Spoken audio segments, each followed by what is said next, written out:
But yeah, we're gonna move on to topic two. Corey, what's your topic today?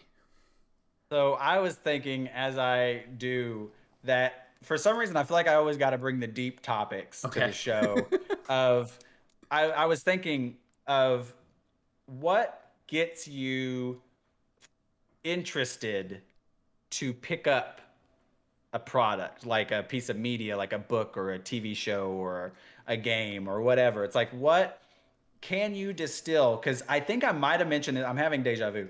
I, for the past couple of years, have really tried to think about as I get older. I try to think about what inspires and drives me as a purchaser and a creator and everything like that. Like, what do I like? Why do I like those things? And everything like that. So, that's my big topic is do you think about, have you thought about, do you know, like what clicks in your head when you see something aside from the obvious being like, well, this is the seventh Star Wars movie and I love Star Wars. Right. And like aside from that, like, do you normally see something and you're like, that's my shit. I'm picking that up, or I'm at least, gonna look at reviews Mm-hmm. more specifically. Wow. Okay. Huh.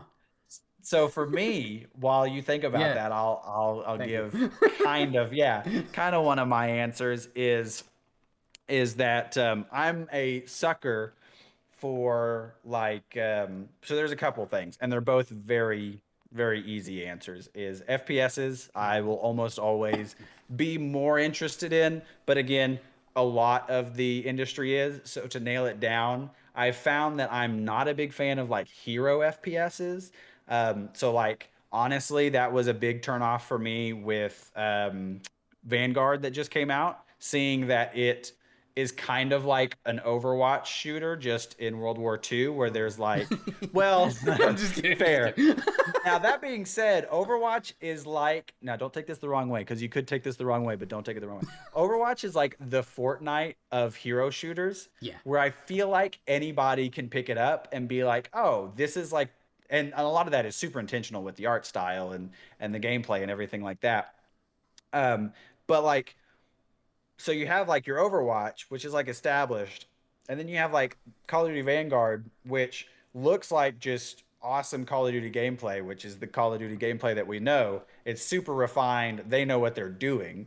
But then it's like, oh, you have to pick a hero, it seems. Oh. And I've been watching a couple of streamers play it, and then now they have like a play of the game, and you have to vote for like who had the best like stats and stuff. Like, Oh. oh, this many heals, this many assists, which cultivates a really good positive environment in your game, but can also have the opposite effect where people are going to vote for this, and then they like Yeah. skip it. So it's kind of a weird thing. And then I'm the same way with Rainbow Six Siege. Like I don't know. Something about that just seems weird to me. I really gravitate. We were talking about this before the show, but I gravitate towards like the Halos, where, I mean, even like Halo 4, which had loadouts, like stuff like that, where everybody has the access to the same equipment is cool. And I totally get the appeal of saying like, hey, this is my class, this is what I get. It's also the reason why I'm hesitant on Battlefield 2042, and I'm like a diehard Battlefield fan, but I'm hesitant and I'm looking at reviews, and then when it comes out, Game Pass users get a 10-hour trial, so I'm very excited to try that out. And I'm a big enough Battlefield fan that I could so easily like you know, play it for an hour and be like, oh, this is way better than I thought, and purchase it right there. Right. I'm very easy on the hype train. And then the other one that is, okay, everybody's like that. You're not special, Corey, is like a third person action adventure game. But I'm kind of like a lot of people where I'm tiring of the injection of like RPG elements and open world into everything. Yeah. Like I really personally enjoy the Uncharted's where it's kind of a focused linear game. What it feels like to me, and I sound like such a negative Nancy here, is any game where they give me too many options, I'm like, I can't. Skyrim. I acknowledge Skyrim is a fantastic game. I've never been able to play it for more than a few hours because I'm Gotcha. like, I'm credited in New World. Like I Oh. worked in New World, and like I've played it for 40 hours, And I'm like, this is an MMO. This is my first ever MMO. But I'm just not having the greatest time. Like I'm having fun with it. It's a great podcast or Discord game. Um, but I feel like I could be using that time somewhere else. It's like Destiny is becoming more of an MMO and I'm becoming less interested in it because I actually really like the Destiny that's like super focused in what they're doing. I've never been like a raids guy though, but that Yeah. is like such a part of the industry that um, I am so secure in the fact that I may not like it, but there's a million people that do, so I don't hold that against the game whatsoever. And I think ever since being on this side of the industry too, I have kind of weakened my stance on a lot of things where I'm like, oh no, like yeah, there's a huge player base for almost everything you do. So tastes are completely whatever, personal, which is obvious statement, but yeah. Nice. Yeah, I definitely agree with a lot of those things you just said about games. Like Witcher 3 was the moment for me where it was too many things. I think I did the Hmm. intro and then I just looked at the map and I'm like, nah, I don't know where to go. I don't know Yeah. what to do. Witcher 3 is a great example. I think I have like 12 hours in it, and I was like, "Whoa, this is pretty good." And they were like, "All right, you're 15% done." And I'm like, "Oh my God." Like, okay, I'm putting this down. Yeah, and yeah, like the open worldness, like it's great. This is gonna sound kind of hypocritical. Like it's great if I like what I'm doing, but if I'm like, Yes. oh, I don't want to go run around or travel for this far. I just want to get to the thing. just It's the beauty of video games, and I sound so romanticized or whatever, but there's like an intangible thing within each of us that if you like what you're doing, you will put up with so much. And if you don't like it, you'll find any reason to Mhm. to put it down. And like it's been so, in my opinion, exemplified with Far Cry 6, where so Okay. a lot of people are like a lot of people are like, same Far Cry formula, blah, blah. But then at the same time, the internet's great for this. Well, you'll find five people that absolutely hate everything, and then you'll find five people that like, this is the most refined the series has ever been. I love Far Cry because it's this thing over and over again, and I'm gonna play it until I die. And it's like, like I said earlier, I think I've learned over time that like everybody just finds things, and then you have the players that haven't played a Far Cry in years, and so the formula is not tired to them at all, and Mhm. they love coming back to that familiar feel. And so it's so weird on the development side where you're like, okay, well, do I completely reinvent the wheel and like alienate the player base that is still with us? Like Halo has been going through this in the past few years. It's like, well, what do we do to evolve the formula, but also keep it familiar for those who are still with us and everything? And I think they've done a pretty good job balancing those two things. And I honestly hope this is a little bit off of a tangent, but I honestly hope that a lot of companies look at how they're doing the battle pass and learn from it and take that. Because like, I went a few seasons in Fortnite where I was playing every night or whatever, but just the idea that, hey, we know you spent $10 on this battle pass, but if you don't work hard enough, content's gone forever. Sorry, sucker. Mhm. Whereas Halo, it's like once you've put down the $10, the battle pass is always there. So there's always Oh. what's the word I'm looking for? Reward loop. Yeah, yeah, yeah. Like there's always a ladder that you can climb. It's never going to go away. And if in season 2 you want to buy it day one, you can. If you want to wait until you're done with season 1, like for anybody who's played MCC, they're on season 8 now, and you can put in points to any of those seasons. MCC, I've been telling all my friends, like it feels so plain to see that MCC is the testing ground, and 343 really like nailed down what in my opinion is the best monetization strategy we've seen so far since the whole loot box debacle in the industry as a whole was like, we got to rethink this. And I don't think battle passes are inherently evil. I think there are some ways that they use them against you, like the timed exclusivity thing of it's only available for 3 months. You better get it, and if you Right. paid for it and you didn't earn it, sorry, like whatever. Um, but yeah, like that's another great example of like Call of Duty has a battle pass, Battlefield has a battle pass, Rocket League has a battle pass. So like all these games have a battle pass. That's another great example of I know what I like and I know what I don't like. now I know before I go into a game, does it have a battle pass?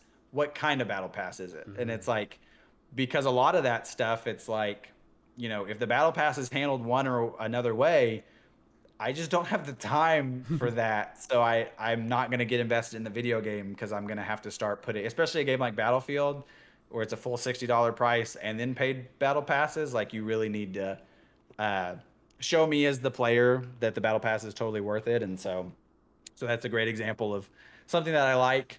And I know why, because it feels dirty when when I don't get the stuff that I pay for, Yeah. or it feels great when I do. And so I don't know. That's just something that I think about a lot, and I do it with TV shows, and I'm starting to read Dune, and I'm like trying to do it with that. Like, okay, I don't like this decision. Why don't I? And that helps inform my editing career a lot too. Is if you know what you like, there's other people who like or dislike the same things, so you can use that information to inform your edits. Great example is I just got to release a achievement hunter video, and I finally got to um, input my humor into some of these videos that of a company that really helped inform my humor. So it's like I'm giving back. And I was looking in the comments, and one of the comments was like, I think the editor really ruined the punchline here because they did blah blah blah. And I was like, man, what a great example of how my setup of a joke doesn't work for somebody else, but I thought it added to the humor. Yeah. They thought it didn't add to the humor. So just like in video games where I'll like something, you won't like something, I think that informs everything that we do in the creative field. So I always look into that, and I always recommend that everybody else look. If you like stuff, why do you like it? And it just helps inform a lot of stuff, and you kind of feel more comfortable, and you're like, I'm not going to do this. Like Forza Horizon, great example. I love arcade racing. I don't like sim racing, so like I'm probably not going to get Forza Motorsport, Right. or Gran Turismo, So yeah. Nice.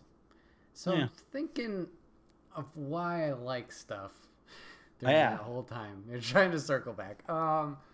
Okay, so Far Cry, you brought that up, so that kind of was the example I went with. So Far Cry 3 was the first one I had played.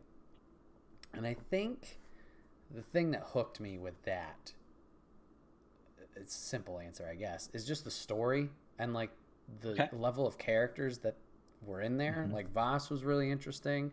Do I remember any of the other characters in there? No. But I liked the setting of just like, oh shit, I'm a regular dude. My friends are in trouble. How do I get them back? And just seeing, like, obviously through playing the game, the deterioration of Jason, I think his name was, and like how he became like just so out of it from all the stuff he's doing. Like that was intriguing. And then like, yeah, Far Cry 4 and 5. I haven't played 6 yet. I'm waiting on that one because, once again, backlog. But, like, I was just like, yeah, another Far Cry. Gimme. Let's go.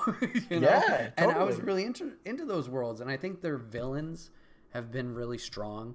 I think Pagan Min was probably on the lower end for me. But, like, I know 5's controversial. I loved 5. I was all in on 5. Okay. Yeah. Even the ending, I was like, yeah, that makes perfect sense. You're telling me I was so invested in this world that I didn't know what was going on outside, and then shit hits the fan? Yeah, why not? Yeah, that'll happen, of course. Exactly. So, yeah, I think it was just like their preview and storytelling to lure me in. I think that was a big thing. And I think even for movies too, like, it's weird to say because there's some of these like I haven't seen, like Knives Out. That's intriguing. Have I watched it yet? No. But I'm like, so good. But I'm like, ooh, that seems interesting. Like the little mystery element and like all these unique characters. I'm like, oh, all right, maybe I should give that a try. I'm trying to think of what else. I think it's a weird one, but recommendations, just like either someone just word of mouth or like a streamer playing something and me watching that. That's a big one too. It's just kind of like almost like demo discs were, especially for the game side. Like you get the little taste and you're like, you know what, I want to try that. Like fellow streamer Jeff Reg, he was playing a game called Spirit Fair. I don't know if you're familiar with this game. Okay. Yeah. So watching him play it, like I had never heard of it, and I'm like, oh, it's cute. It's got a fun art style, and the story is emotional and stuff, but still is good. picked that up after he was playing. I was like, this is great. I love it. It's nice and calm. I don't have to think too much about it. And yeah, I'm going for the ride. And then another one more recently, I watched a streamer called A Platypus, and he was streaming a game called Inscription. I don't know if you know that one. It just recently came out. It's made by the developer who made, what was the game? It's something Unicorn Island or something like that. Pony Island is what he made.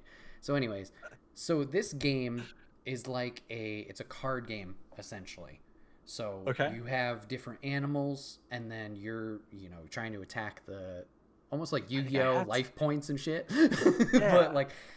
But the thing is, it starts as that, and as you progress the story, it becomes a whole different thing. The same base mechanics of the game are there, but your environment will change, and you're like, wait, this isn't the story I thought it was. I'm not in the cabin in the woods trying to escape. It's this other thing, and it's like, what?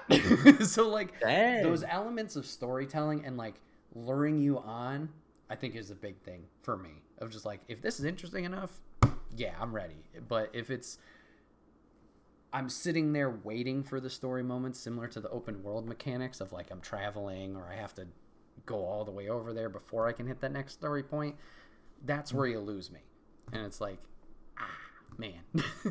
So I was wondering, is that kind of what you think could be the difference between your love of Far Cry versus your not as much love of The Witcher? Is it the compelling villain, or is it the travel to get to story beat moment, or is there, can you put a finger on what is the difference? Because at the surface they seem very similar, but they are also very, very different in almost every regard. Yeah, definitely, for sure they are similar, because it is an open world and you get a lot of objectives. If you want to, one's swords, one's guns, big deal. That's the one difference. I think something that Far Cry does better than Witcher, at least from my minimal experience with Witcher, when I did the intro, I defeated the Griffin or whatever the hell it was destroying the town. And then as soon as I looked at the map, there were so many bubbles and things on the map that I just got overwhelmed, and I'm like, well, I don't know where to go. What's the main quest, or what's not important, what's just for gear? There were so many things. Far Cry does the nice thing where it was the radio towers, at least in 3 and 4. I don't remember 5 all that well, but yeah, you do the radio tower, and then it's this area, and that area is revealed. So I don't know if it was just the cookie crumbs of here's stuff you can do, dishing it out that way, that maybe was appealing. And there's other games that do similar things, Dragon Ball Z Kakarot is another one that's kind of open world-esque, but they don't give you every area right off the bat. You're stuck here, and you can zip around and fly to certain people and talk to them and do side quests or whatever. And everything was clearly labeled too. This guy's a side quest, so you don't have to worry about, oh, this is gonna be really compelling. I have a few minutes, I can go run over to him or whatever. So maybe it's just the bite-sized chunks instead of here's the whole world. I know you talked about Skyrim also being another iffy one. That one I can definitely understand too, because that is a big map, but I feel in a way that it's cookie crumbs, because you wouldn't really notice stuff until you traveled to it. Oh, you discovered this cave. Oh, you discovered the woods or whatever the hell. The thing that could be problematic there is when you start accepting too many quest lines and you're yes, okay, which one do I go with? Up. Yeah, that could be a problem. But that's my problem, and this is just an MMO thing. I do not hold this against the game at all, but that's my problem that I've found myself in with New World, where I have accepted so many quests. And MMOs, every MMO loves doing this, where the quest line is always just right here in the frame, and it's always present, and so it's always in the top right, and so it's a little overwhelming. But it's a really interesting thing. We have stumbled into the conversation of something that I have asked myself a million times, because Skyrim and Witcher are 2 games that I have fallen off of. But Ghost of Tsushima is a great example. I have platinumed the game now, and I need to go back and like play the director's cut. I opened it so I would get the second platinum, but I haven't actually replayed the director's cut to get Iki Island, which I want to. And but like GTA 5 is a good example of, that's a big open world, Yep. but everybody GTA 5 does something to where it is so easily accessible that, it's sold 155 million copies at this point. Yeah. So like it's a very interesting thing to think about. And as somebody who doesn't, Fallout is another great example. Bethesda, BGS, just in general for me, is a great example of a studio that I have a ton of respect for.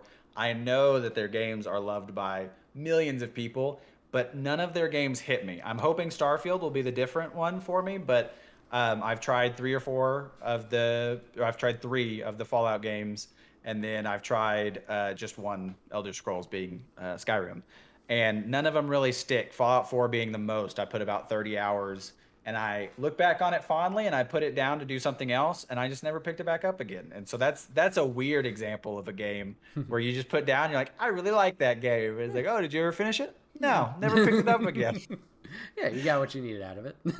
Yeah, exactly. Which, as I age, I found is a good habit to have, which I don't have for most games. But the ability to put a game down and not feel guilty about it is definitely something. Because I a few years back got into an argument with a friend where he was like, "You never finish video games," and I was like, "I finish all these games," and I started cataloging every game that I finished. And that developed some mental thing now where I'm like, oh, I have to finish this game, or Right. else this friend that I don't even talk to anymore is going to judge me because I don't finish the game. But yeah, looping back around to the actual topic. Yeah, it's a great mental exercise of, and then also like Spirit Fair is a great example, and then another one that kind of funny was playing live on air, Unpacking. Like that's another great example of, you're just unpacking rooms, and it's another chill game.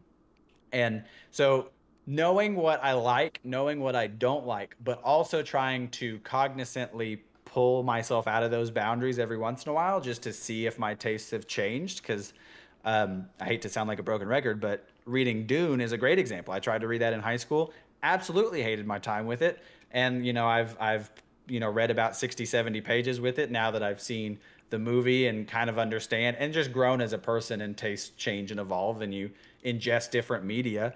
And those will change over time. So challenging, not only knowing those boundaries, but then challenging those boundaries every once in a while is always also good.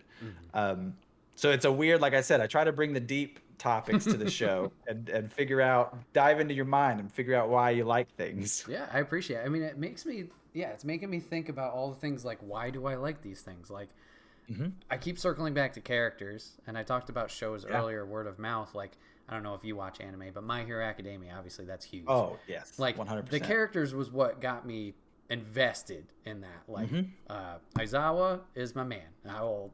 Like, I just love watching him and how smug he is with the kids and stuff like that. I'm like, yes, this is great. But then also, you got the character growth for the other students in class and stuff like that. It's like, yeah, that's really good. And then, like, I don't know if it's something that just is.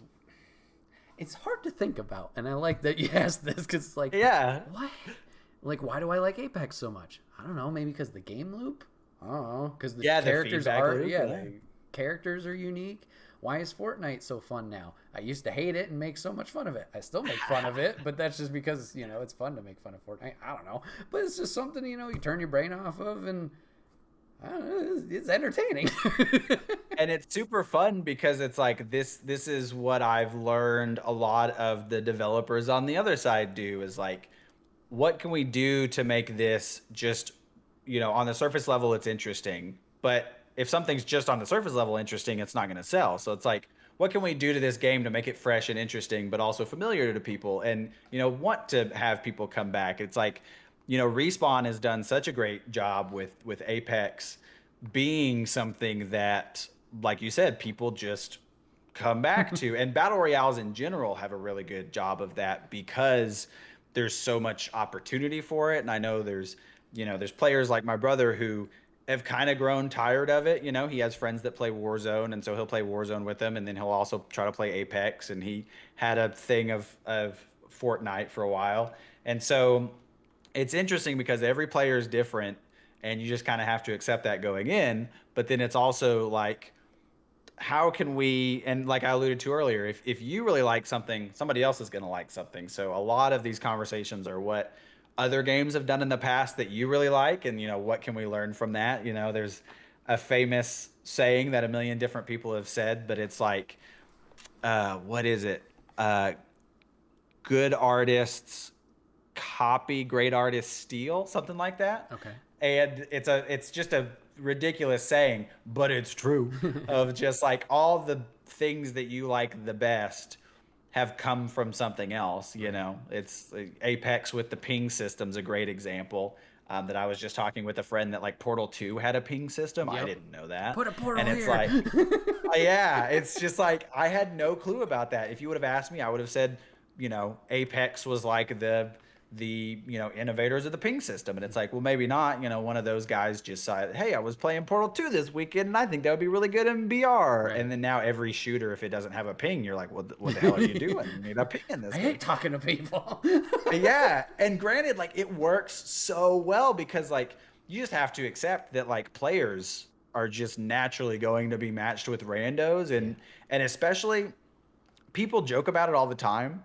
But I find in the year 2021, I don't go into a lobby and hear people talking anymore. Like it just doesn't happen to me. And I don't know, but I could be wrong. But like the Halo flight's a good example. And you go into those lobbies and like, it's like nobody's talking. Right. And so it's like using the ping system is great because then you can, communicate things non-verbally, and it's just changed the game so well. And I mean, New World has ping system and everything like that. So it's great it's just a fun exercise because then, yeah, especially with you and content, it's like, think about what YouTube channels and what streams do I watch and why do I watch them and why did I click off of this guy? Am I doing something that this guy does? And, is somebody going to click off of me because I did that same thing? And there's just so much, so many different ways to apply just diving into your own psyche and figuring out, because there's a million people that think exactly like you. So it's always a fun exercise, especially if you get into something new. It's like, what grabbed me? Why am I diving into this so hard? Yeah, definitely. Yeah, makes your brain hurt a little bit, but in a good way. Yeah, yeah. I tell my boss it's a bad thing. One of these days maybe I'll burn out. Who knows? But I am always working. I'm always when I'm laying down in bed, I'm like thinking about video stuff and everything else. And so it's a curse, but it's also a blessing. Nice. Well, everybody, this has been another episode of the Wait What Are We Talking About podcast. My name is Bret, aka Enigma911, and today I was once again joined by Corey, aka Corey Cunny. Corey, thank you so much, man, for being on the podcast again. Always a blast. Of course. Thank you for having me. I always love chatting with you. Absolutely. Absolutely. If you guys want to catch this podcast live, go to twitch.tv/Enigma911 every Sunday at 8 p.m. Eastern. You can join the chat if you're a subscriber over there. We'd love to have you. If you can't catch it live, that's A-OK. It's broken out topic by topic and put as one big video and MP3 on the following Friday on YouTube and podcast services. Remember, guys, Extra Life 2021 is coming out November 20th. That's a Saturday, 24 hours of gaming, raising money for the Children's Miracle Network hospitals. Any way you can help us out, whether it's by watching, spreading the word, or donating, would be greatly appreciated. And then last but not least, #ad merch store. Get all of your swag over there, t-shirts, cups, backpacks, and more. Rep the brand, support us, and we would love you for it. Corey, thanks for being on, man. Of course. It was a blast. Yeah. We'll have to figure out when part 3 is. Keep it going. Yeah. Viewers, listeners, watchers, thanks for hanging out. Thanks for giving us a chance. And we'll see you guys on the next one. Take